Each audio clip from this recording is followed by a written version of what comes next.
1983 साली लोकमान्य टिळकांनी ना ज्यावेळेस भारत स्वातंत्र्य नव्हता झाला त्याच्यासाठी लोकांना एकत्र येण्यासाठी पुण्यामध्ये पहिल्यांदा गणपती बाप्पा बसवले होते. तर आहे ना स्वराज्य ब्रिटिशांचं राज्य होतं तर जमावबंदी होती ना, मग लोक एकत्र येण्यासाठी गणपती बाप्पा बसवले होते.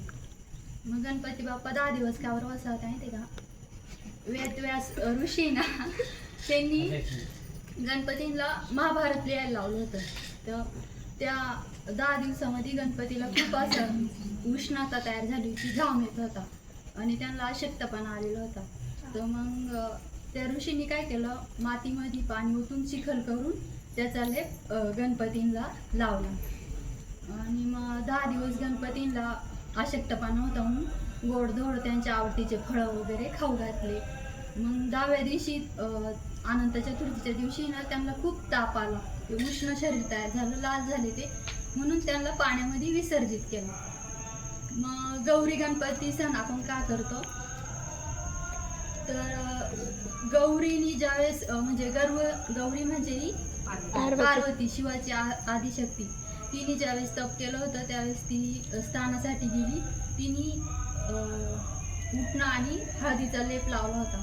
तर तिने गंगेचं पाणी शरीराला लावलं आणि तो लेप काढला आणि त्याची मूर्ती तयार केली, गोळा तयार केला आणि त्याच्या कानामध्ये मंत्र टाकला, मग ते बाळ तयार झालं. तो म्हणजे विनायक झाला होता. तो विनायक का बरं, तो विना नायकाचा म्हणजे विनापतीचा मुलगा म्हणून त्याचं नाव विनायक ठेवलं. मग गणपती जेव्हा शिवांनी त्याचं मुख उडवलं ना, ज्यावेळेस हत्तीचं मुख त्याला बसवलं ना, म्हणजे गज म्हणजे हत्ती, मग तो गणपती झाला, गणांचा अधिपती, मग तो गणपती. मग आपण गौरी गणपती सण साजरा करताना 2 गौऱ्या बसवतो ना, एक ज्येष्ठ गौरी म्हणजे पार्वती, कनिष्ठ म्हणजे गंगा. मग गंगा का बरं, तर ज्यावेळेस पार्वतीने तो मळ काढला होता त्यावेळेस गंगेचं पण पाणी टाकलं होतं ना, तर त्याला गणपतीला द्वैत मातुर असं पण म्हणतात, दोन्ही मातांचा मुलगा. तर मग ज्यावेळेस आपण गौरी हे करतो ना, बसवतो, त्यावेळेस आपण छोटं बाळ पण बसवतो. तर ते बाळ म्हणजे तो विनायक आणि बाजूला आपण गणपती बसवतो. मग ह्या 10 दिवसामध्ये गणपतीचं पूजन गौरींचं पूजन काय करत्या, तर त्या महालक्ष्मी पार्वती आणि गंगा ह्या महालक्ष्मीची रूप आहे. तर ह्या वैभव समृद्धी देणार आहे. त्यांनी आपल्याला हा गणपती म्हणून मुलगा दिलेला आहे, म्हणून मग त्यांचं पूजन पण ह्या 10 दिवसामध्ये करतात.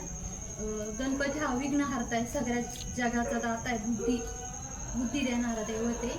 म्हणून मग ह्या 10 दिवसामध्ये त्या दोन्ही मातांचं पूजन केलं जातं आणि ते पूजन का करत्या, सौभाग्य किंवा धनधान्य घरामध्ये समृद्धी यावी म्हणून ह्या 10 दिवसामध्ये त्या दोघी मातांचं पूजन केलं जातं.